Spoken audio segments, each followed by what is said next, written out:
अब सुनो, बसंत का बहुत ही खूबसूरत मौसम था।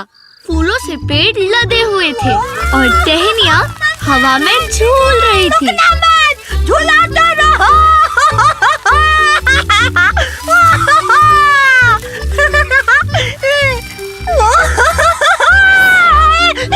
ये तो बहुत बढ़िया है।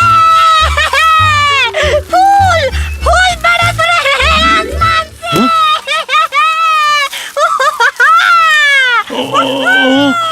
मेरे सारे के सारे फूल बर्बाद हो रहे हैं। बच्चों, बच्चों, बच्चों, तुम्हें इस पेड़ पे नहीं चढ़ना चाहिए। नीचे उतरो, नीचे उतरो जल्दी से। इस पेड़ पर क्यों नहीं चढ़ना चाहिए दादाजी? ओह, तो क्या तुम दोनों ने सुना नहीं है भूतों के राजा के बारे में, जो इसी पेड़ में रहता है?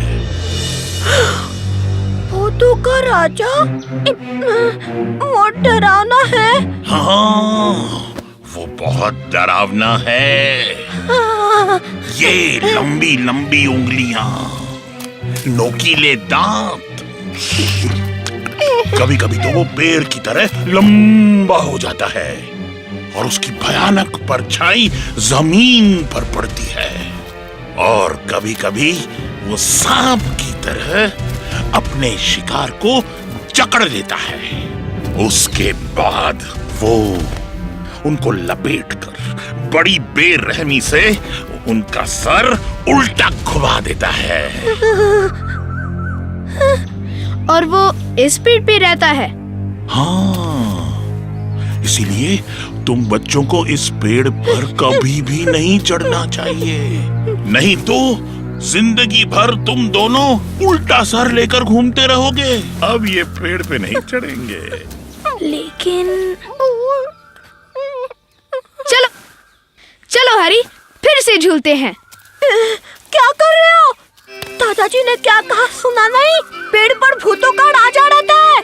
तुम्हारा सिर उल्टा घुमा देगा। बेवकूफों जैसी बात मत करो, कोई भूत नहीं है उस पेड़ पर। तुम इतने विश्वास से कैसे कह सकते हो? जरा सोचो हरी, अगर यहाँ भूतों का राजा रहता और इस पेड़ पर चढ़ने वालों का सर घुमा देता तो मेरा सर तो कब का उल्टा हो चुका होता। तुम तो जानते हो मैं इस पेड़ पर पहले भी चढ़ चुका हूँ। हाँ, बिल्कुल सही। तुम्हारा सिर तो उल्टा नहीं हुआ। हाँ, दादाजी हमें इस पेड़ से दूर रखना चाहते थे। बस किसी बात पर तब तक भरोसा मत करो जब तक तुम उसे परख ना लो। हाँ, इसलिए वो हमें डराना चाहते थे। सही कहा। अब चलो आओ, तुम्हें कुछ नया दिखाता हूँ।